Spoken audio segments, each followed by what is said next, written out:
It's time to get all your Star Wars news in a single file. From Fantha Tracks TV, this is Good Morning Tatooine!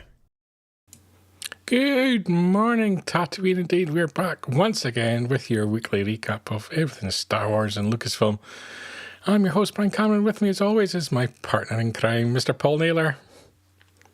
Hello, Bri. How are you, sir? Are you good? Full of the joys, Paul. Full of the joys. And we did have a live show last week, so we've got 2 weeks worth of news to recap tonight. Wow. So we've got lots of stories, and I've picked some of the most bizarre ones for us to chew over as well tonight. So we're going to be picking up on that just in a second. How's your week been? Yeah, pretty good. Went to see Ash, who have got all sorts of different links to Star Wars. Mark Hamill, the bass player, is a massive Star Wars fan, big collector. But they also did the what do you call it? The finishing party for Phantom Menace back in 1999. The crew party. Yep. That's it, the crew party. Yeah. But yeah, so that was good fun. That was me and Mark Newbold and did that, and then just bits and bobs from work, and then I went to a charity ball last night. I don't talk about my charity work. I don't. but that was good fun as well. So yeah, what about yourself? You been up to much? I've had a quiet week. I had the week off work, which was exciting. So I've done lots of Star Wars stuff behind the scenes for Fantha Tracks. I've got plans for the year ahead. I've started jotting down some ideas and some plans and things that I wish to achieve, and we'll see in a year's time how many of them I have actually ticked off. I have got I've got to about 8 pages of notes. Oh, right. So if you see me disappear off Good Morning Tatooine, that was one of the plans. Yes. So yeah, exciting times. Lots of things bubbling away in the background that hopefully this time next year we'll be able to unwrap and share with the world. Wow, it's going to take that long, is it? Well, at my rate. We're going to refresh everything. Would be a new look of paint to everything that we do. Yeah, would be the way to describe it, Paul.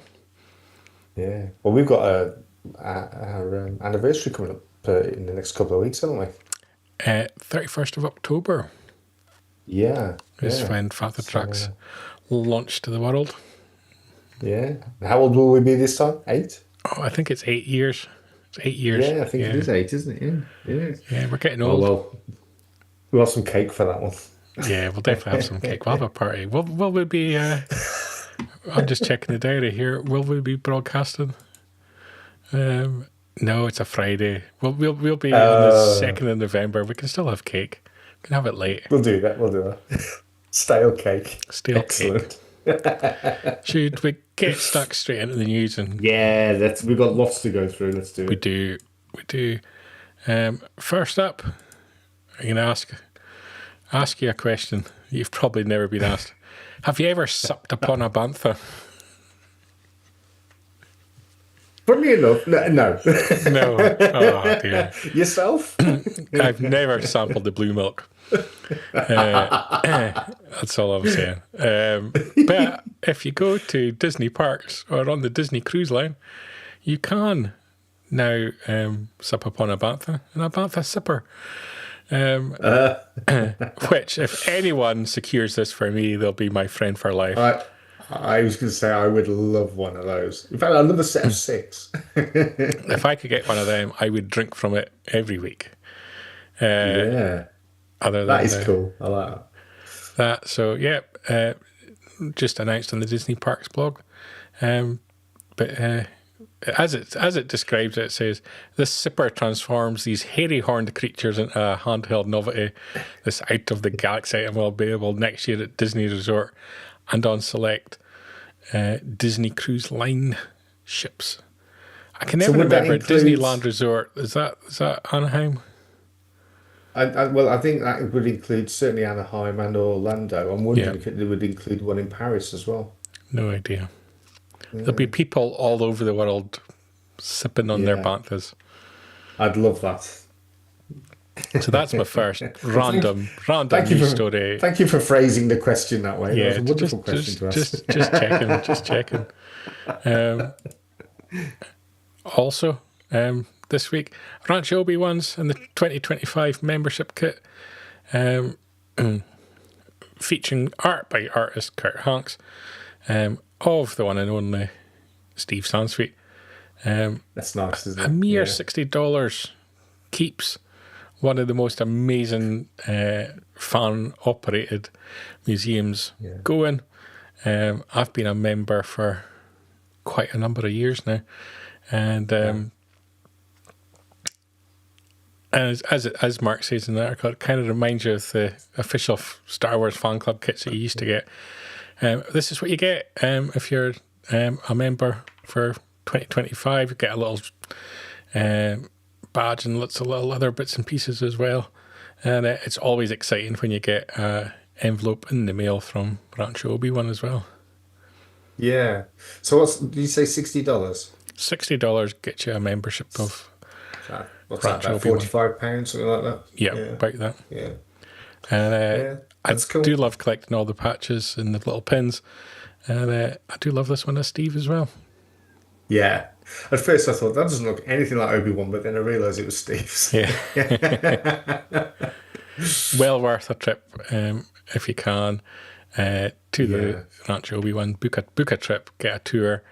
It is an amazing collection, not just of official merch, but fan-made stuff as well. It's the most eclectic collection you'll ever see as well. Yeah. Yeah, it's something I definitely need to do. If those two things don't catch your attention, third on my list, Paul, this has to be the winner. Gingerbread atta. Something in my mouth. No, actually, I think I saw this the other day and somebody was giving it a right, tearing it to shreds. I actually quite like it. I think that would look really good on the sideboard at Christmas. So, yeah, I quite like that. What do you think? Evening to Mr. Newbold there in the chat. Evening, Mr. Newbold. It's the kind of garbage that Mark Newbold would have in his collection. Who likes gingerbread? He's got all sorts of who buys gingerbread? Who looks forward to the holiday season and making product with gingerbread? It's the only good thing is people that can craft little houses with gingerbread. The only good thing about it is you don't have to eat it. You're from the capital of shortbread, so that's why you're so against gingerbread. That's what it is. That's true. Buy Walker's shortbread, people. An endorsement. Well, Walkers. See? Walkers.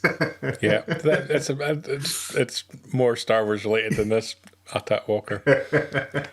I actually quite like it. Get a lovely tin just now with Prince William and Catherine on it if you into your Walker shortbread. I only ever see it when I'm passing through airports. I was passing through an airport this past week. Yeah. Oh dear. Mark saying he doesn't have all sorts in his collection because he hates licorice. Oh dear. That's not the worst piece of humour we'll get from Mr. Newbold in today's show. There is one coming up later in the show. $54.99. 697 pieces. None of it edible. Would you buy that? Lego is Lego's notoriously expensive, isn't it? But I do quite like that. I don't even know why. I just think it looks kind of cool. I put this with the horrible multicoloured Hasbro figures that they do. A very small subset of the collecting community love these things and look forward to these things every year, and the rest of us look at it in despair. I'd probably rather have that than the advent calendar, put it that way. Okay. I've still not convinced you on what to buy, so we're going to go fourth one. The Lego Death Star. Now it's been frustrating me because everyone keeps referring it to being the first $1,000 Lego set. It's not. It's $999. It's not $1,000. It's not. Thus, it's not the first one. Right? Is it plus tax? Well, it would be in America, I guess. $899.99, including tax in the UK. Is it? a lot of pieces in there. 9,023 pieces, 38 minifigures. Comes in at a staggering 20.6 inches high and 18.9 inches wide and 15.1 inches deep. And would struggle to fit it underneath your Christmas tree. Yes. But yeah. It's beginning a very mixed reaction online.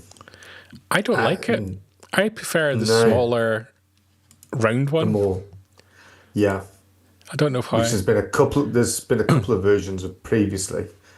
Yeah. I can see what they've tried to achieve in this, but in doing so, they've come up with something that's a little bit sort of flat and insipid. Joshua here making a fantastic point. Don't forget the carrier bag charge on top. That'll take it over the $1,000. That's a tremendous one. Do they have a carrier bag big enough to fit it? And if you bought it in the store, how are you going to get it home? You've got to walk all the way back to your car. On top of your head would be the only way. Well, without somebody robbing it off you. Yeah, I must admit, I quite like the look of it. Not seeing any images of the reverse side. Is it flat or curved? I believe it's flat-ish on the other side. I think it is. It's flat with a slight bit of that would imply it's flat because it's bang up against a wall. Yeah. I mean, if they'd not released any other Death Stars, people would probably go, "Oh, that's really cool." But the fact that there has been 2 previous iterations, I think there's been 2 anyway. There's at least been 2. The whole configuration of the laser's horrible because none of it actually joins correctly. That's just me being picky. The minifigures are tremendous. The minifigures you get with it are fantastic. Well, you say that, but again, there's been some criticism there that some of the figures haven't got the jointed legs. They're just like basically a slab of leg at the bottom. I think the Imperial Dignitary is one example. But yeah, I mean, it's primarily the Death Star from A New Hope, but then there's also some Return of the Jedi Death Star elements as well, such as the Emperor's Throne Room. It is very creative. It's got some nice working parts. Yeah, it's got some lovely working parts to it, and it's got some real sort of deep dive kind of fan sort of, you know, you'd have to be a fan to know it. There's the stormtrooper in the bathing suit up in hidden away in one of the hatches near the top. Which is from the Star Wars Lego game. But yeah, I think probably it's going to suffer because there has been 2 previous Death Stars, which for my money have been superior to this. It displays well though. I mean, that looks nice, doesn't it? On that shelf against the wall. It's a lot of money and it's huge in size. That's going to put people off because people just struggle to where do we put these things in our collections. Yeah. But yeah, I agree with Mark. It's very cleverly put together. Not for me. If I had $1,000, I'd be spending it on something else. But yeah, it's impressive. I actually can't wait to go into a store and actually see it. Yeah, no, it will be interesting to see it, but I just don't think it's going to have that wow factor that you had with the previous versions. Yeah. So I'm not doing well in terms of getting you to buy. You sold me nothing today, no. Let's see if I can get you to watch something instead. Go on then. And we're still on the Lego theme, and it's Rebuild the Galaxy, Pieces of the Past. Just before we move on, Joshua, with a comment here, there's also another set that fits inside the Death Star as well. It's a huge display in a ship that holds ships. It's always going to be massive expensive, but we'll struggle to sneak the expense past the misses. Yeah, I did notice that. Is there a TIE fighter or something, I think I saw as well? It's releasing at the same time. Yeah. So yeah, but top tip, Josh, you know, get yourself, as well as the joint account, get yourself another one. Some money in that. Yeah, definitely. Lego Star Wars Rebuild the Galaxy, Pieces of the Past. We've got a little clip from it where we can meet Darth Revan, the hugely popular character. It's out September 19th. Look out for a video on Fantatrax TV releasing that day where Mark Newbold interviews the creators who are also behind Spaceballs 2. And as Mark says, because he's seen it ahead of interviewing them, Piece of the Past is great fun, well worth a watch. So there's the early reviewing. We'll have a little look at the clip, Paul, and then I'll see what you think. We've been making plans to destroy your pathetic little village, Ahsoka. Obi-Wan Kenobi, big fan. Gonna try not to gush. And Darth Revan, not as familiar with your work, but based on your clothes, I'm thinking Old Republic. Not much of a talker. Okay. Forget talking. You gotta get aggressive. Dad, why are you so aggro? Are you gonna help me or not? Oh, I don't think so.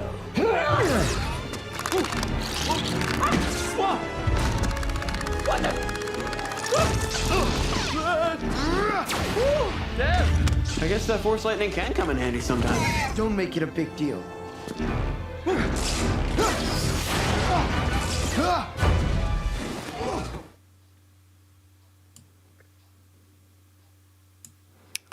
Don't like to say it about a lady, but Ahsoka's put on a little bit of the weight there. Yeah, I was going to say, I like the fact that they used the Brickheads version of Ahsoka. That's funny. And Jackson was there as well, the Space Pirate Bunny, so that was cool. Is it your kind of It humour? looks good fun. Well, no. It's not. It's not hilarious, is it? It's a welcome thing to watch. I've liked the holiday specials that they've had over the last few years. Yeah, it's become a little bit of a tradition now, isn't it? This time of year so you enter the holiday period and you get a little bit of fun. Kind of looking forward to it a little bit. I take it this is their Halloween offering for this year, so yeah, it's kind of cool.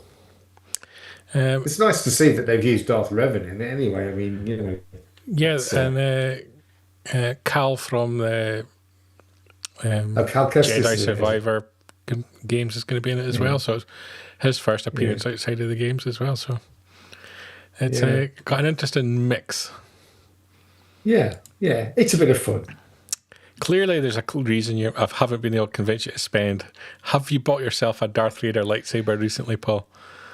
Well, let's just say I was £10 short of the final asking price.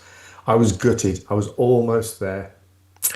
I was going to buy it, and then I saw a picture of Mark Newbold handling it, and I thought, no. That'll be broken now. 3.654 million, including the buyer's premium and the fee to the auction house. Smashing the estimate, which was between 1 and 3 million, which, to be fair, that's not a great estimate because that's a pretty wide range. But a little bit better than you get on Bargain Hunt. Do you think that the extra 654,000 was because Mark handled it? I don't know, but we've got a picture here of Mark handling it. There you go. That's worth 654,000 any day of the week. And as Mark's saying, he'd have lent you the tenner, Paul. See, we could have had that. The thing is, he'd have lent me the tenner and it would have been at his house, you know. And as Josh points out, that if you haven't bought the lightsaber, you've got money to spend on the Death Star. Yeah, I'll try and chase up one of the old Star ones, I think.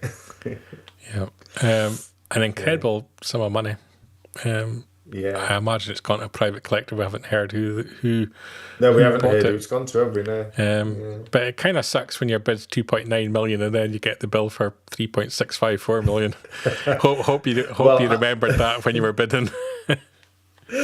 Is that before they put the sort of auctioneer's tax on it as well? Yeah, so the winning bid was 2.9 million. The final bill, 3.654 million. I see. Blimey. So yeah, auction house has done well. Yeah, it certainly has. And there was lots of other interesting, weird and wacky stuff as well. So you can check out Prop Store video there. Yeah. All the links to these articles in our show notes. But yeah, so I don't believe it's ended up in Mark's collection despite evidence to the contrary there. He's more a ticket stubs kind of guy. A surprising drop that had no promotion ahead of time on the Star Wars Kids YouTube channel. Droid Diaries Episode 1, R2-D2 and BB-8's Messy Mission. Should we take a little look, Paul, because you know how much I love droids and animation. This is the first I've heard of this, so let's go for it.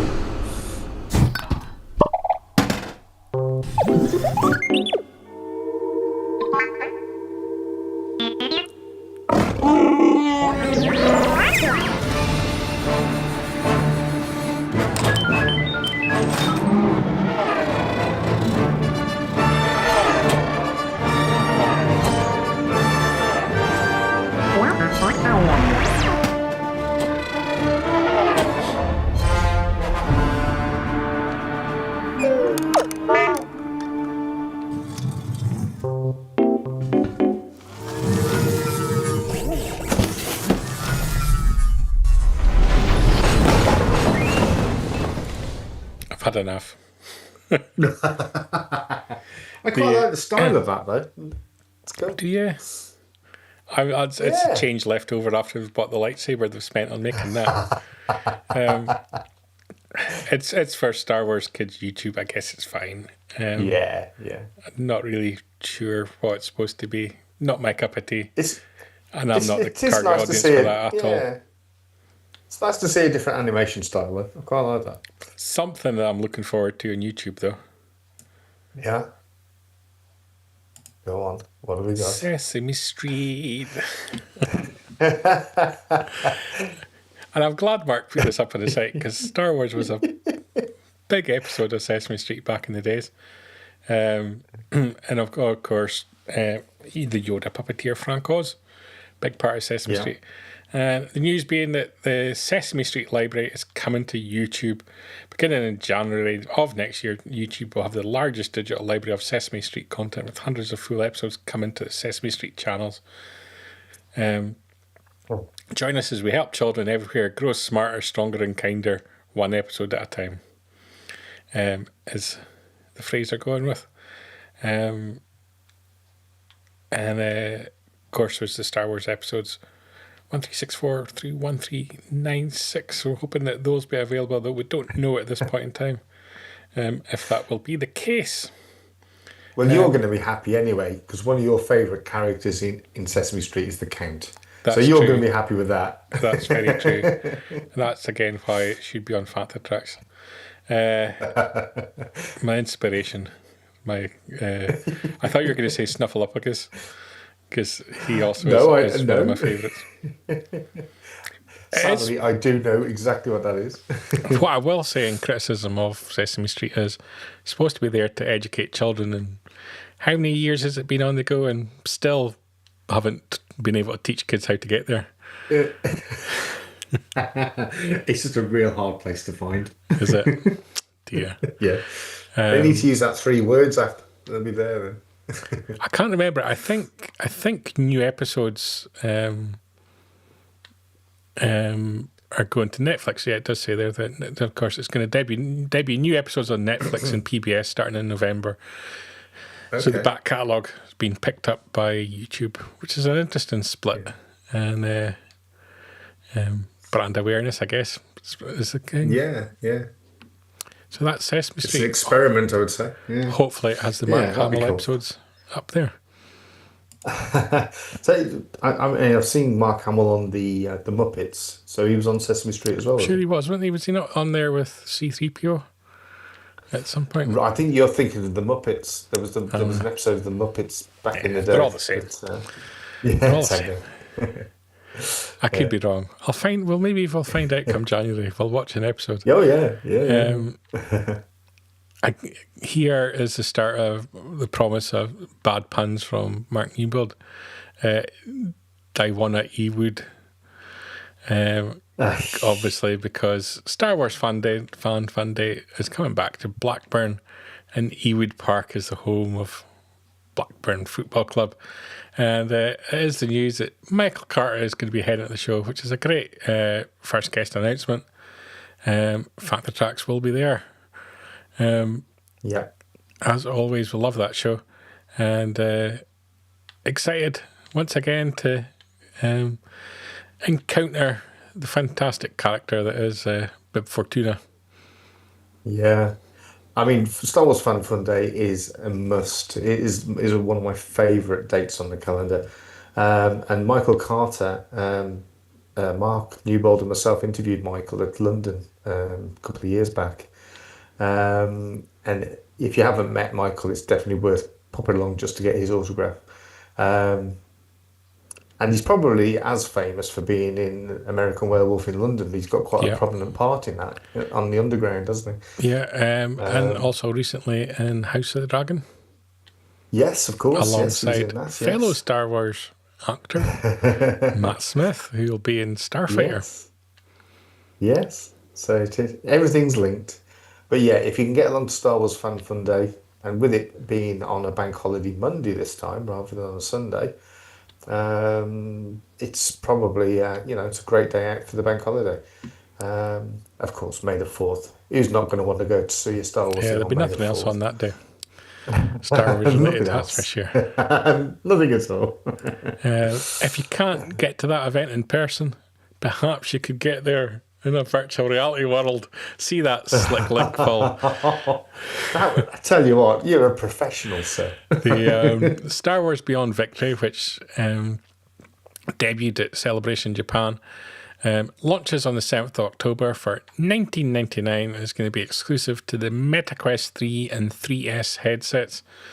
And we can check out a trailer. So check that out right now. Let's have a look.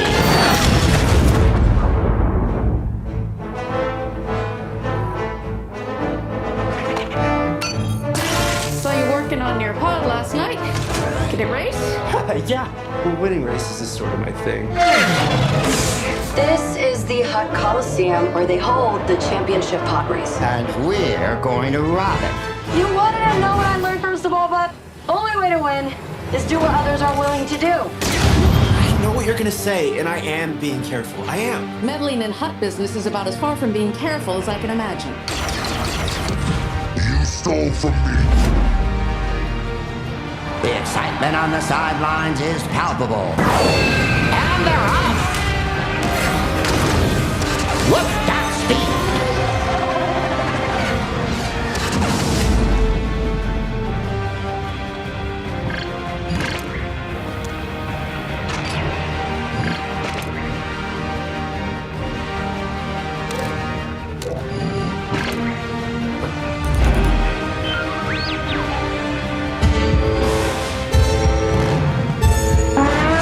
Push it, Bolo. Everything's riding on this. So, you in?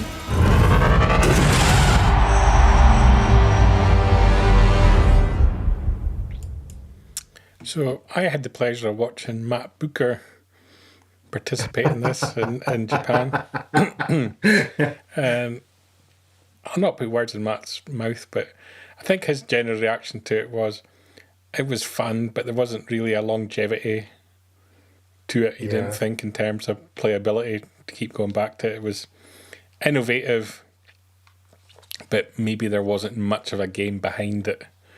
And I kind of think that's probably true of anything that's mixed reality, VR type content, is that I don't think they quite know what to do with it yet, and they're still experimenting with what they can do with the technology. Yeah, I've had a go on a couple of Star Wars VR things over the years. There was one where you have to repair the Falcon to be able to get it off the ground. And like Matt said, it's got limited sort of limited use because I think it's so sort of memory intensive that there's only so much that it can actually do. What I did like though from that Beyond Victory was that sort of ability to collect characters almost like they were action figures. That was quite a neat idea. Yeah. So, but again, it's only going to, it's only going to be so much fun, isn't it? Yeah. Nice if you've got the money, but it's a bit niche, isn't it? Still, there's not. If you've got the headset, you probably spend the $20, but I don't see people going out to get the headset to get the game. No, they haven't really taken off yet. I think there is a future for them. I think it's just a bit too soon. Yeah. Next up, someone living in their own reality. Mark Hamill. He's been talking this week primarily about his work in The Mandalorian and why he did it. Obviously, he's on a press tour for his current project, whose name suddenly I forget. But he's asked about The Mandalorian, why he came back, and so on. And the Hollywood Reporter asked him whether they would potentially continue to make an AI Luke Skywalker in products with increased realism even after he's gone. And Mark Hamill was kind of, I don't know, negative to that point. That basically, there's so many questions to AI that hasn't been answered. We'll see how it plays out. So I don't think he's close to the idea, but also... No. I think he was a bit on the fence about it, but he was leaning more towards the no. Yeah, and they asked him about the de-aged version of Luke in The Mandalorian. His response to that was the reason he did The Mandalorian was that Luke had a beginning and an end. There was no middle. It was like making a trilogy about James Bond as a young boy who first became aware of the Secret Service and wanted to be a part of it. Part 2 was him training to be an agent. Part 3 is earning his license to kill. The end. No from Russia with Love. Dr. No or Goldfinger. You never got to see Luke as a master Jedi at the peak of his powers. He has the most idealistic character in that series. He was someone who would take adversity, double down and come back and counter his setbacks. We didn't see any of that. So when I got the chance, I thought, geez, this is wonderful. I think Jon Favreau and Dave Filoni, boy, do they get Star Wars. They get it. They're speaking the same language that George did in a way that I questioned in the sequels. Which basically that last 3 words basically sums up, I really hated what they did with my character in the sequels, and so I did The Mandalorian because it was the only time I actually got to be the real Luke. Yeah. And let's be honest, it's the only time in recent years when collectively the fandom, when that happened at the end of season 2 of Mandalorian, certainly amongst the people that I've spoke to, that was the Luke Skywalker moment. You know, it was such an emotional thing because nobody knew it was coming. All of a sudden, you see the X-Wing coming in past the window and you think, hang on, could it be? It was a great introduction to the character as well. The way that they did it. And not that he didn't have a great introduction in The Force Awakens. I quite enjoyed the way they introduced the character. It was just what they did with him after they introduced it. How you could conceive making a trilogy with Han, Luke and Leia back together but not have them back together. Beggars belief to me. Joshua's right. The Long Walk is Mark Hamill's latest movie. I could have went to see that on Friday, but I went to see Downton Abbey instead. Which, are you in that one? Talking of AI, there's a sequence in Downton Abbey where they've clearly used AI. And they also have an end credit scene, which is weird. I'm not in Downton Abbey, but I actually know someone who worked on the production, and so I thought I'm going to go just so I can see their name in the credits. And I went at 10:45 on Friday morning, which was the day the film was released. There was me and 3 other people elderly ladies who were still alive at the end of the film, which I thought was an achievement in itself. And I stayed and was the only person who stayed and watched the credits. And they were already in cleaning the place, and you could tell that they wanted me out so they could put the lights on. And but I was staying to see their name in the credits, which was right at the very, very end. And as Mark points out, Downton AI Abbey. Oh, he's picking up the highlights of the next article. If you're here for Mark Newbold puns, next article is the one for you. Oh, okay. But, I'll brace myself. So it wasn't a great film. I'll be honest about Downton Abbey whilst we're doing the review, because I can't talk about The Long Walk. But it wasn't bad. It just you could see where they threw money at it to make it movie level rather than TV. But it really was, and I guess it's what it should have been. It was really just capping off characters' storylines and give them all a nice little ending. And it was all very friendly and nice and very Downton Abbey would be the way to describe it. I'm living like a surreal life tonight. What's going on? Oh, it's a great show tonight. It's eclectic news. I did warn you at the start. It's a mix. Shall we move swiftly on to Mark Newbold's please. pun of the week. Yeah. Go on then. Oscar Isaac on the potential of a return. Dear me, Mark. That's awful, isn't it? So, if it ain't punny, it ain't funny. Star Wars TIE Fighter has begun production at Pinewood, and everybody's throwing out the suggestion that Oscar Isaac could be in it because he flew something once. And obviously it's called Star Wars Starfighter, and people may fly things in it, and thus Oscar Isaac must be in it. So obviously he's on tour, and he was asked would he like to appear back in the galaxy far, far away across the screen from his Drive co-star Ryan Gosling, and he gave something it would be said would be a sarcastic response. He replied with, "Star Wars, right?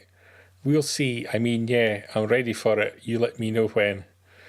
In a very sarcastic manner. Obviously, he's not going to be in it. Really? Do you think? No, why would he be in it? Well, it's conceivable that he could be in it because of the time frame of it. If you were going to bring a character back and put it in the film, it wouldn't be a big deal. It was Oscar Isaac, and if you were going to announce the cast, you would have announced Oscar Isaac as part of it. Other characters you could sandwich in there. You could understand that they wouldn't announce them. I don't think Poe Dameron and Oscar Isaac is that big a character that you wouldn't announce it and make it a surprise. Yeah, maybe. I'm going to say easily. They all fly starfighters. It's like driving a car. Like 90% of the world's population probably does it. Right. Okay. I'll put it to you then. He could have like the equivalent of say a Biggs or a Wedge kind of role in it. So in other words, he's not going to be like up front and centre, but he might be just in it at one sort of battle towards the end, or. But there's nothing that gives you the impression that this is about a Rogue Squadron type. X-wings. Yeah. Wow. Just for fun's sake, I'm going to say yes, he's in it. There you go. I'm going to say no, he's not. Although he I got it. He has the potential to be in it. No. I get things so spectacularly right on this show. I'm going to stick it. Oscar's in it. There you go. Yeah, I honestly think that you get to the point where these people get asked whether they're, would you come back and you would be in another Star Wars? They're an actor. It's like it's asking someone, would you like another payday, or would you like to work or not? Yes, please. Would you like to be unemployed this coming month, or would you like a job? That's basically what you're asking these people when you ask them if they come back. The only way they would say no is if they had some horrific experience and would rather sue you than work with you. Yeah. So he's not in that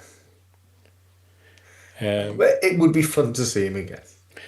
Talking about where you could have him back. If you were to have him back, you would have him back in a Disney Plus X-Wing related series. Rogue Squadron doesn't justify a film, it justifies a TV series. And on that point, Joshua asked a great question. Do you think we're now peaked the Disney Plus era of live action Star Wars releases? No, there's a few more in the pipeline, but do we think they will do Disney Plus series for shows that fall between 7 and 9, as it doesn't feel as many gaps between the storylines for those films, in my opinion? I don't know if there's a positive future for Disney Plus at all, not just Star Wars, but all. It is a product content library. I don't think people use it to discover new content. I don't think people subscribe to it to get new content. It has very low viewing figures compared to traditional linear TV. And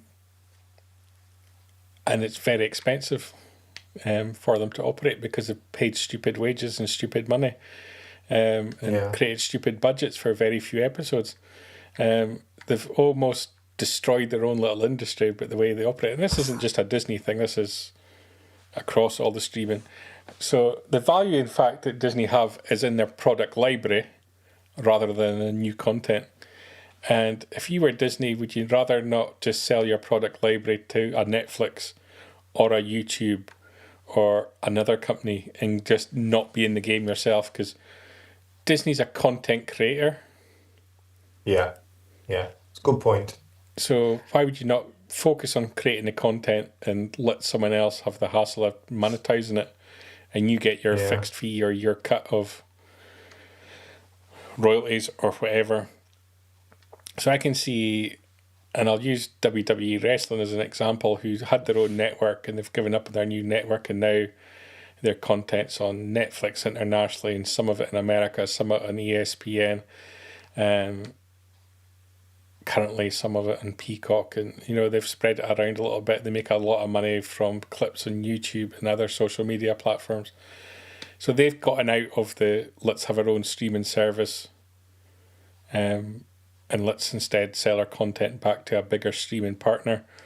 I think Disney Plus will go that way, because I think Disney Plus becomes a section of Netflix. Yeah. I think that's when you ask about the probably future of Disney Plus, after Ahsoka season 2, I don't think there's anything particularly planned, which means there's going to be nothing else. And let's just say Ahsoka comes out summer next year, let's say the May to summer window. There's nothing going to be live action later in the year. Or what about the following year? Because if you wanted something for the following year, you'd be making it now. There appears to be no plans. So if you stop making live action Star Wars, are they making a lot of Marvel stuff? Well, they've ramped that back down as well. So if you stop making new content, what's the incentive for people to keep subscribing? And on the second part of the question, whether they do more between 7, 8 and 9, I don't know if there's the demand. No, I don't think there is.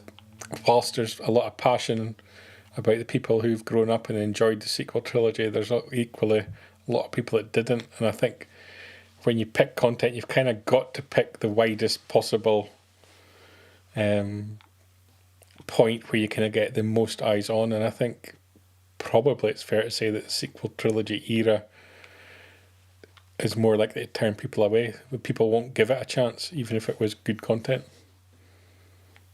Yeah, no, I think those are all good points. I think the point that you made, that Disney really is the content creator rather than the channel, that makes sense. I think it'll take a while to migrate to that. It's going to take a big pair of balls. Big failure. A big failure. It's going to take a big failure, isn't it? Yeah. And basically acknowledge it. Yeah. And that probably means once Bob Iger's gone. Yeah. I mean, the subscription levels go up and down, don't they? I mean, I certainly know people. I've got relatives. Are pretty good. But the number of people actually tuning in, if you've got 120 million subscribers, but only 2 million people are watching your new content, there's something drastically wrong with how your platform operates. But that's because people do treat it as a lending library. Yes, and that's what I mean. There's probably more money in your library of content than it is on new content. So if you create a new show, why would you not sell the new show to whatever network? Yeah. And then a year after it's aired, bring it back onto your own library. Yeah. I mean, I think that if Disney Plus does carry on as is, I think the future of Star Wars from a Disney Plus perspective is probably going to be animated. Yeah. And I think it would be good to see some projects dealt with by the likes of Pixar. And I would return to the Han, Luke and Leia and Lando eras and be putting stuff out Pixar that way. And this isn't necessarily Stars, but on Disney Plus you're going to see more reality TV type shows. You're going to see more game show type shows. You're going to see more content from YouTubers and influencers on that platform. Yeah. Because it's cheap and easy and quick to make. So they're going to completely... It was premium content at hugely inflated budgets that were completely unsustainable. Whoever was approving these, idiotic. You're going to find it's the complete opposite. It's going to be content made in the cheapest possible way. So if you're looking at the future of Disney Plus, Andor's probably the last great financial investment in a TV show they'll ever get. Ahsoka, it's got a very long shoot because it's running from, basically it started I think in May and it's going to be filming until October for 8 episodes. So there's a good investment gone into that production. But I imagine you're going to see a lot more techniques used. I haven't seen them on location as much. I haven't heard of them being on location as yet. So yeah, I think you're going to see a tighter budget in that. Jack, a good friend of the show over in Canada now instead of the UK. He is, yeah. But yeah, it's difficult the way it's going to go. You're right, but I mean, this isn't just a problem for Star Wars. Like you were pointing out, it's for anything really that's associated with Disney these days. So the impact will be felt not only by us, but it'll also be by fans of Marvel and various other properties. Mark makes a great comment. It's a tricky Who one. needs new content when you have friends in Big Bang making millions? Great comment. I actually had a client who was in 2 episodes of Friends. I'm not going to say who they were, but you can figure it out when I tell you maybe. They were in the first episode and they were in the episode where Ross and Rachel break up. And they were a minor character. And the residuals that they get for being in those 2 episodes would be an annual salary for most people. Really? Yep. Wow. So imagine what the stars of that show are making. Yeah. And imagine what the people that own that content are making. Yeah. As Mark makes a good point, live action on the big screen, animated on the small. To do that, Well, yeah, you have to be successful on the big screen. I'm not convinced that The Mandalorian and Grogu and Starfighter will necessarily be billion-dollar movies. No. I mean, we hope that they're going to be successful. We hope that they're going to be good. But yeah, I'm a bit like you. But I think Starfighter stands a better chance of being something very different. Whereas Mando and Grogu, even the title of the film, I hate. Yeah. Give it a different It's title. designed to sell toys. Joshua making the comment as well that do we like the fact we get 8 hours of content in a series instead of waiting multiple years to get less content in a movie? And our season 2 on the big screen, would it have worked across 3 to 4 movies over 5 to 6 years? No, not a chance. No. Brilliant as a season, the way that they did it. I think it was very well executed. Jack, sorry, he's missed a few episodes. Time zone is an issue. No excuses. We don't accept that here. You're dead to us, Jack. You're dead to us. It's just like you just gone to Canada and you just forget about us. It's terrible. Yeah. We're not jealous. No, I could probably talk all night on Disney Plus and the problems with it. My biggest issue with Disney Plus, I guess, is everybody could see it coming who worked in the industry in any form of accountancy. So those at the top should have known what was coming in terms of its failure to make profits comparable to what they were making on linear TV. So there's no excuses. It was purely because you've got people at the top who had this idea that this is the future and everybody was too scared to say no.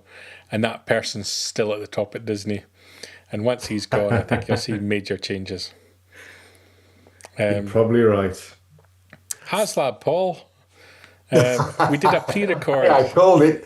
Last Sunday. I called it, didn't I? Yeah, we called it. Is it going to succeed or not? Oh, we said no. Of course it's not. Of course it's not. It ended up, well, it didn't. We'll get to that point. Brian, it had 976 pledges, according to the official counter. Blasting through the required 8,000 target, but not quite making the 10,000 first tier goal, or so we thought. So it did succeed. Surprisingly, got a lot of last couple of day orders, but amazingly, a couple of days later, Hasbro announced that wasn't 976 orders, it was 10,541 because we needed to add in international numbers. Because on a website where you have to add something to a basket and the ticker goes up one doesn't work for international orders.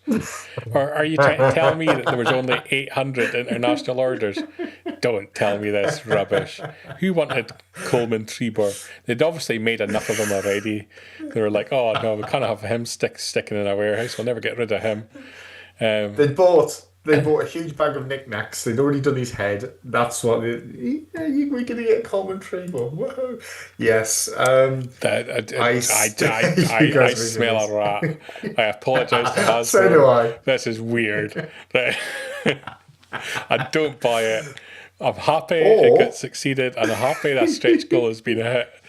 I don't buy your explanation.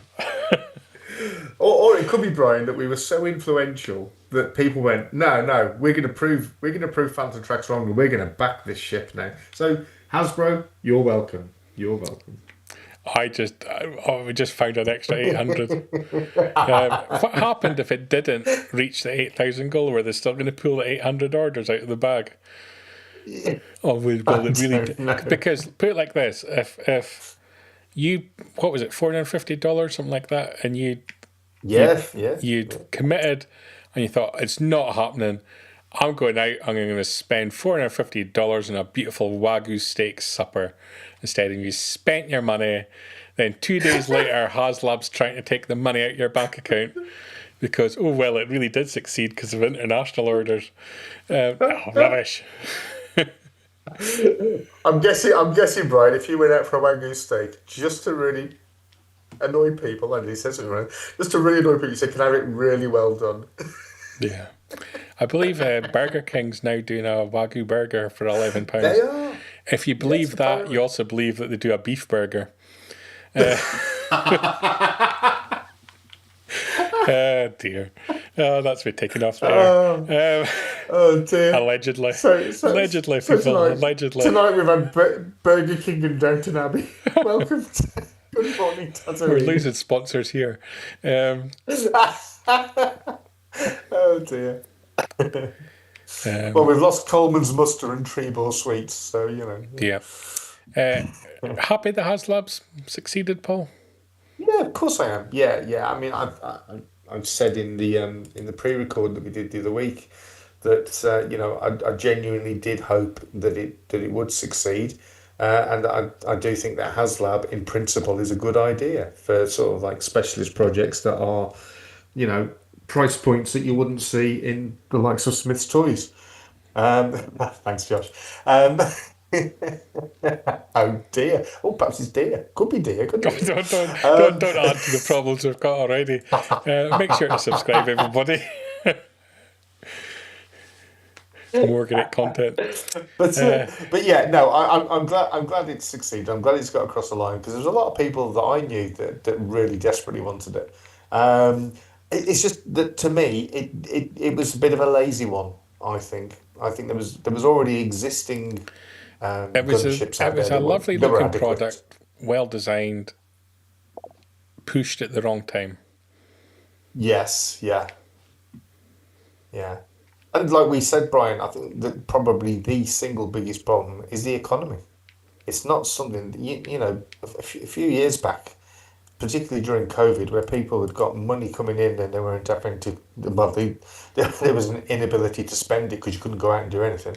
They'd got that extra bit of money in the bank. Coleman's coming home. Well, there you go. Jack also making a similar point in that they're outpricing young kids. Yeah.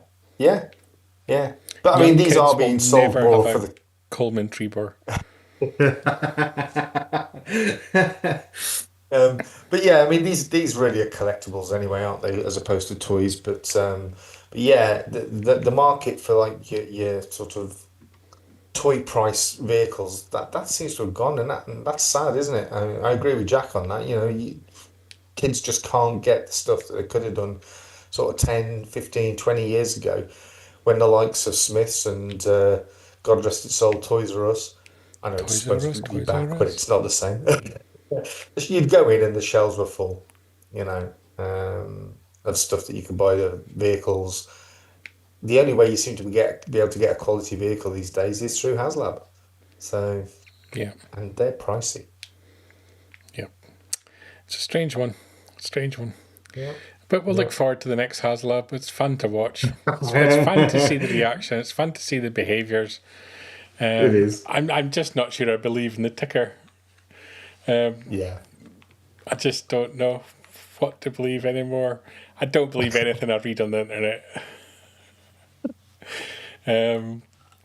Joshua making a comment as well. There's a balance between adult spending to collect and a chewier product line that you don't mind your kids playing with. Not many kids will collect HASLAB releases because I wouldn't trust my kids with them. I'm on edge handling the Lego sets over to them. Yeah, I agree. Yeah, I mean, I gave my old collection to my son and let him play with it for a bit, and then packed it all away and put it back up in a loft. Get away. Yeah, you don't want your kids trashing your memories. Yeah. So yeah, I just I don't know what to believe anymore. Can't believe anything on the internet.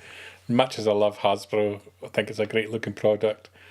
Can't wait to see one in person. I don't believe your numbers anymore. It was totally not going to pass when we recorded last week, and it's just like, I can't believe it did. Oh, I was adamant, but you know, at the end of the day, if that's what got it over the line, guys, you're welcome. Basically, what we're saying is there's a lot of grumpy people on the internet who don't stand up to their convictions and all bottled it and backed it towards the end because, oh no, I can't be without it because then I won't have a complete collection. You bunch of losers. That's what I'm calling you all. You just made a drama out of something where you could have backed it in day one, stopped your grumping about, ooh, it's expensive, it's not what I want, when we all knew you were going to buy it anyway. Shame on you, collectors. You've probably bought one to open and one to keep in the box. Yeah. Jack's saying, surely that's the key for the future of Star Wars, is kids to be more involved. No, get rid of the kids completely. Ruined it for everybody. Bring it back for the old people. Yeah, so it's only episodes 4, 5, and 6 from now on. That's it. Yeah. There we go. A HASLAB pod racer. That would be nice. Yeah. You could have all of them, all the characters, the whole grandstands, like a Subbuteo set of old. Would be a cool set. Yeah. There we go. You need to buy one to play with and one for the collectors. That's probably why they've all doubled up their orders. Yeah. Right. I think on that positive note about our trust of things we read on the internet, Paul. We should go. We should call it a night, shouldn't we? Oh yes, because we're not doing Andor, are we, this week? No. Nah. We can't promote if Mark Newball's typing furiously, hopefully it's this point in time, that there's a new episode of Planet Leia out on Fanta Tracks Radio. Excellent. So you can be checking that. And I've got an exclusive for you here, Brian, as well. Unless Mark's going to waste it. No, Mark's not going to chip in. The next Start Your Engines. I think he might have done. He's just probably typing about 58 L's in a row at the minute. The next... hello? Awesome. Yes, Star Fury, I'll be there. We'll be there at Star Fury Invasion, that's for sure, yeah. But the next Start Your Engines is going to be Luthen Rail's ship, which we were initially thinking we wouldn't be able to find. Yeah, we didn't think we'd be able to find much info on that, but apparently we have. And we're going to be recording that in time to celebrate Star Fury. Excellent. And of course, both of us, we're going to Star Fury Invasion. Yes. And Birmingham this week, we're meeting. I'm going to be getting my photo taken with all sorts of members of the Andor cast. So there won't be a live show next Sunday, but we're going to record something during the week on the Mandalorian Grogu. So hopefully... Is that what we're doing? So hopefully, if we record it middle of the week, they don't release the trailer on Friday afternoon. Because that would suck, wouldn't it? Yeah. What can we get so hideously wrong about this? I think that Grogu won't be in it. Brilliant. Or that he goes Will into Pedro puberty Pascal and be he in gets it? a real deep voice. Has he even bothered turning up to set? Pedro, he'll turn up for one day where they have to take his helmet off. That'll be it. But other than that, it'll be 2 or 3 other people, as it has been. Mark's still awake. He's telling us that there's a new Making Tracks coming out on Tuesday and a new Fantha from Down Under on Friday. You should know all about that, Paul. Yes, I am now legitimately a part of the Fantha from Down Under team and traced my lineage back to Australia, so I am a Fantha from Down Under. And my good friend Adam and myself recorded a show a couple of weeks back, and there was so much content that Mark's edited into 2 different episodes. So the first one's already gone out. That'll be part 2. And if you want to hear something even more random than our show, listen to that one. Excellent. And on that note, I think it's a good night from me. And it's a very good night from him. Good night, everyone. Bye-bye. Keep up to date with the latest Star Wars news each and every day on FanthaTracks.com. You can also find us on Twitter, Facebook, Instagram, TikTok, Tumblr, and Pinterest at Fantha Tracks. And be sure to like, comment, subscribe, and follow Fantha Tracks TV to be alerted to new content and to be a part of our live shows.